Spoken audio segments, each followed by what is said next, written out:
అధికారం వైపే అడుగులు వేస్తాం. ఏ పార్టీలో గెలిస్తే ఏంటి, మాకు పవర్ కావాల్సిందే. ప్రస్తుత తెలంగాణ రాజకీయాల్లో ఈ ట్రెండే నడుస్తోంది.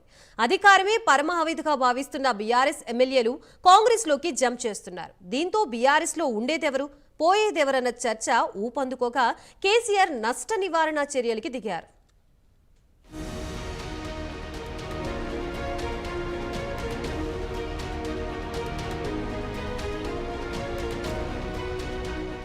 తెలంగాణ రాజకీయాల్లో పార్టీ ఫిరాయింపుల అంశం పెను దుమారం రేపుతోంది. ప్రతిపక్ష బీఆర్ఎస్ పార్టీ నుంచి అధికార కాంగ్రెస్లోకి ఎమ్మెల్యేలు జంప్ చేస్తున్నారు. ఇప్పటికే కారు పార్టీకి చెందిన 5గురు ఎమ్మెల్యేలు హస్తం గూతికి చేరారు. దీంతో ఎప్పుడెవరు పార్టీ మారుతారోనన్న చర్చ బీఆర్ఎస్ వర్గాల్లోనే జరుగుతోంది. మరోవైపు తమ ఎమ్మెల్యేలు పార్టీని వీడకుండా అధినేత కేసీఆర్ ప్రయత్నాలు మొదలెట్టారు.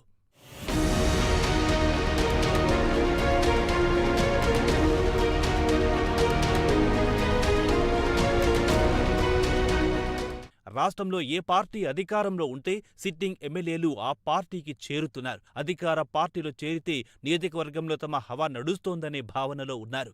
ప్రతిపక్ష పార్టీ ఎమ్మెల్యేలుగా ఉంటే ప్రోటోకాల్ ఇబ్బందులుంటాయని ఎమ్మెల్యేలు ఆందోళన చెందుతున్నారు. ఇక అధికార పార్టీ కండువ కప్పుకుంటే తమ వ్యాపారాలకు ఎలాంటి అడ్డంకులుండవని భావిస్తున్నారు. దీంతో రాత్రికి రాత్రే ప్లేట్ ఫిరాయిస్తున్నారు. దీంతో ఎమ్మెల్యేల ఫిరాయింపులు గులాబీ పార్టీలో అలజడి రేపుతున్నాయి.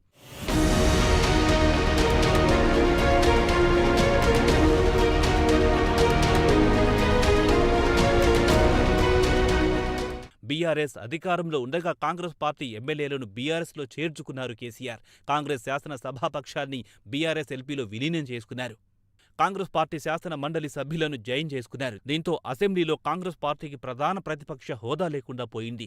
ఇప్పుడు రాష్ట్రంలో అధికారంలో ఉన్న కాంగ్రెస్ సేమ్ సీన్ రిపీట్ చేస్తోంది. ఆపరేషన్ ఆకర్ష్ ద్వారా బీఆర్ఎస్ ఎమ్మెల్యేలను కాంగ్రెస్ పార్టీలోకి చేర్చుకుంటుంది. బీఆర్ఎస్ ఎల్పీని కాంగ్రెస్లో విలీనం చేసుకునే దిశగా అధికార కాంగ్రెస్ పార్టీ అడుగులు వేస్తోంది.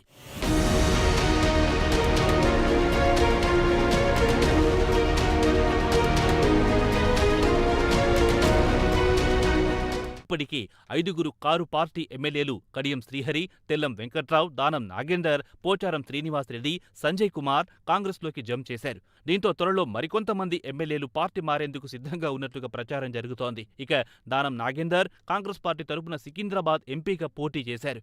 పార్టీ మారిన వారిపై అనర్హత వేటు వేయాలని బీఆర్ఎస్ ఇప్పటికే స్పీకర్కు అనర్హత పిటిషన్ ఇచ్చింది.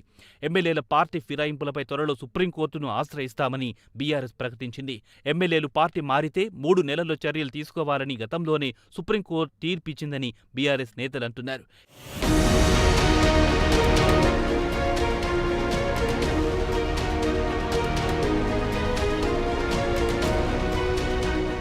ఎమ్మెల్యేల పార్టీ ఫిరాయింపులతో అధినేత కేసీఆర్ అలర్ట్ అయ్యారు. ఫామ్ హౌస్ కు ఎమ్మెల్యేలను పిలిపించుకొని మాట్లాడుతున్నారు.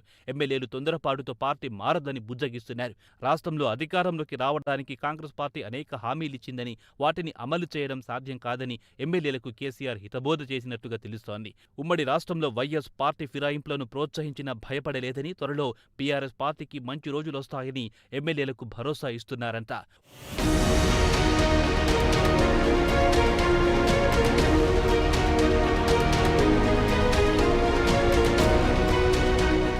ఒకవైపు సొంత పార్టీ ఎమ్మెల్యేలు చేదారుతుంటే వారిని పార్టీ మారకుండా కేసీఆర్ చేస్తున్న ప్రయత్నాలు ఏ మేరకు ఫలిస్తాయో వేచి చూడాలి.